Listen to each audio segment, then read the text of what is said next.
Hey guys, this is a follow-up video to my Brent0331 video response contest that he had going on. In his contest, he gives you 10 minutes to do your PCC and review the equipment you're carrying. In my opinion, the 10 minutes was enough time to just talk about what you are carrying, but you didn't really get into the details of it or maybe why you were carrying it. So I wanted to do this follow-on contest explaining a little more about what the gear is and why I'm carrying it. So I went with the LBX tactical backpack. It's the Titan pack. It's a 3-day pack. It's great. I love it. It's comfortable. I really like panel loading packs as opposed to top loading packs. So I thought about the medium Alice at first that I have, but it already had some stuff in it and I didn't feel like repacking things, so I went with this. LBX is the offshore brand of LBT, or London Bridge Tactical. I've got a lot of LBX stuff, a lot of their backpacks, and I think they're great. I don't know there's a huge difference between them and the LBT, but they definitely, as far as I'm concerned, do their job. So on the outside of the pack, it's pretty basic. I have a USMC tarp. The tarp is for creating a hide and keep the weather off of you. The mission parameter set in the contest, it's going to be for a 72-hour observation mission. You have to set up hide up, so the tarp is good for that. Plus it's going to be rainy, so it'll help keep the weather off. So it's a nice little piece of gear. It's pretty lightweight and compact. Let me just take that out the way to do everything else. Up top, I have a 4-mag bandolier. On the sides, I have two 2-quart canteens and some saw pouches. On the front, I have an e-tool. Not much to say about those things. I mean, water and an e-tool for helping construct the hide or field hygiene. And then this pouch here, this pouch actually comes off a British respirator bag. They're kind of neat. I don't know exactly what they're for. Anyone from overseas that knows exactly what's supposed to go in them, feel free to drop it in the comments below. But they're kind of neat because you can see how it's kind of small and compact right here, but it opens up and it could be a taller pouch and it'll easily fit a couple AR magazine pouches. And this here, I just have a smoke grenade though for concealment. Again, e-tool, not much to say about it. A little Gerber e-tool in there is what it is. Up top, I have it's a MDOM 4-mag bandolier. I had to kind of fashion something to secure it up there, but this is a real nice piece of equipment. I'll carry 4 AR magazines, excuse me, 8 AR magazines or 4 FAL magazines, but I just have 4 in here for now, and the shoulder strap's tucked in the back there. So I did have to do a little modification to this pack for my liking. So what I did on here, I added some tabs so I could add these compression straps up top. This lower compression strap is just tied into some MOLLE webbing that was already on the pack itself. And this here is where I have the water bladder. They market it as a laptop compartment, not a water bladder compartment. So there's no opening up top for a hydration hose. So I had to add the hole and the hanger up there for that.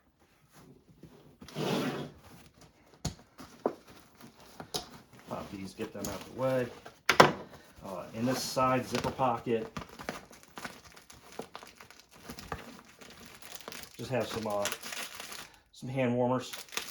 Again, the mission dictates cold and wet weather, so a little extra hand warmers good to have. This pouch here, it's this flashlight. It's a little bulky, but I really like it because it's got a good belt clip, so you can attach this to your belt or to your chest harness. It does have some green and red LEDs, and then of course some white lights in a couple modes. This top pocket, I have 2 things. I have some zip ties and 550 cord for repairs or whatever it need be. And then this small pouch here has bungee cords and jungle knots for use with the tarp to set up the hide. This front pouch is your hygiene, wipes, disposable toothbrushes to keep the funk off, and then a small pack of Gold Bond.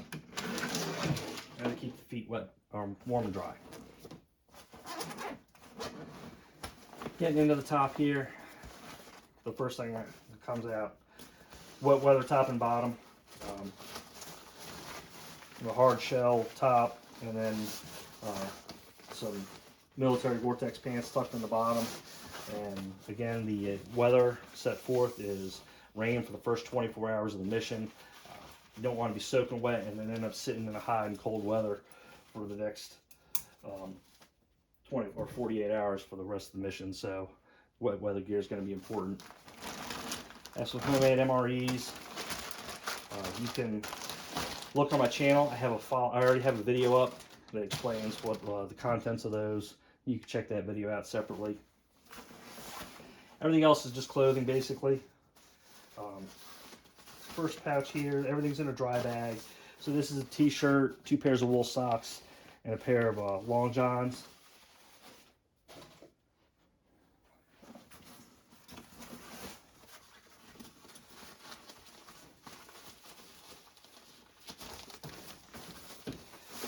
I have a waffle top. Waffle top's a great piece of gear. Came in, we still had the old 5-button sweater and the polypropylene tops. So this is a great improvement over that. It's lighter, just as warm, I think. And what's nice is that long zipper on the front to help you prevent yourself from overheating.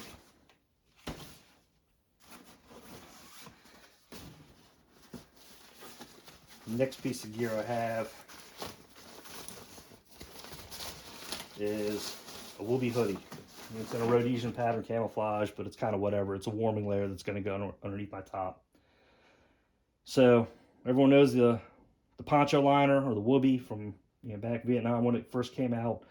After that, they created the field jacket liner for the M65 field jacket, or the smoking jacket as we all called it. And that field jacket liner was a great piece of kit. That was something that I would sometimes just wear underneath my BDU top. And it provided a nice thin, lightweight warming layer, and the comfort of these things is just unbelievable. So someone finally was smart and figured out, hey, I can capitalize on that. So they came up with these Wooby hoodies. It's just like a lightweight zip-up jacket with a hood on it, and you can't beat the comfort, and it's unbelievable the warmth that these will actually give you. It's hard to beat. It's lightweight, it's warm, it's comfortable. It's a great piece of gear.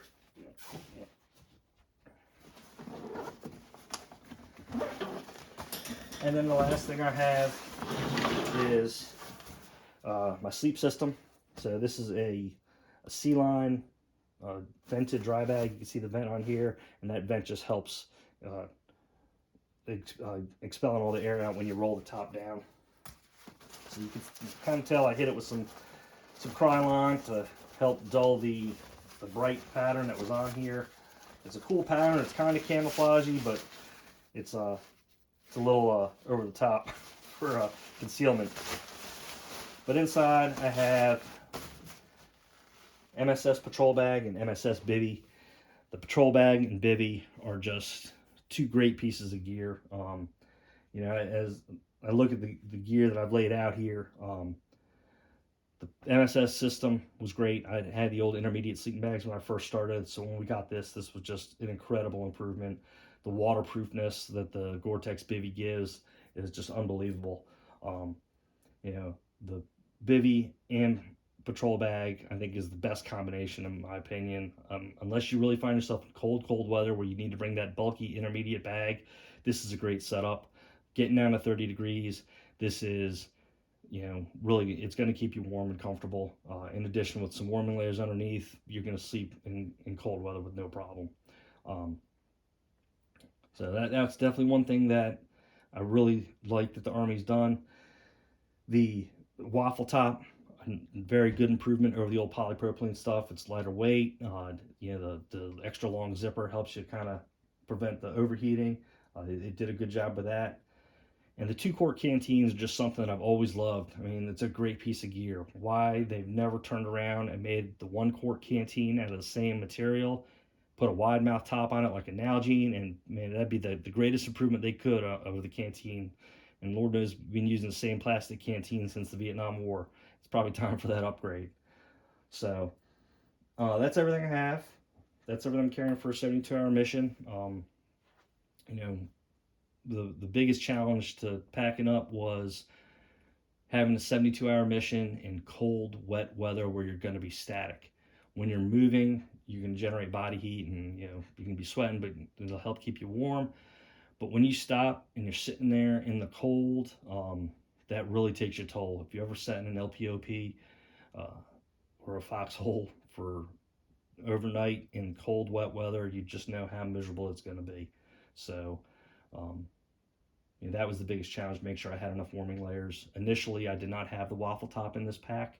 Um, we hit some 40-degree raining weather where I am a couple days before I shot my video for the video response, and I thought, yeah, I better add another warming layer, so I added the waffle top.